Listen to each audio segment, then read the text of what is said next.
افریقہ میں قادیانیوں نے اپنے دجل و فریب کی تبلیغ سے ایک عیسائی کو قادیانی بنا لیا۔ اسے قادیانی ہوئے تقریباً 4 سال گزر چکے تھے، لیکن اس نے ابھی تک مرزا قادیانی کی تصویر نہیں دیکھی تھی۔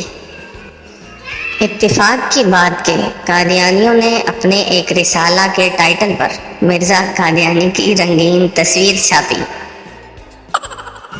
اس نے جب مرزا قادیانی کی تصویر دیکھی تو فوراً پکار اٹھا، انبیاء تو حسن و جمال کا پیکر ہوتے ہیں، ایسا بدکردار اور بدشکل انسان کبھی نبی نہیں ہو سکتا۔ یہ کہہ کر اس نے مرزا قادیانی کی تصویر پر تھوک دیا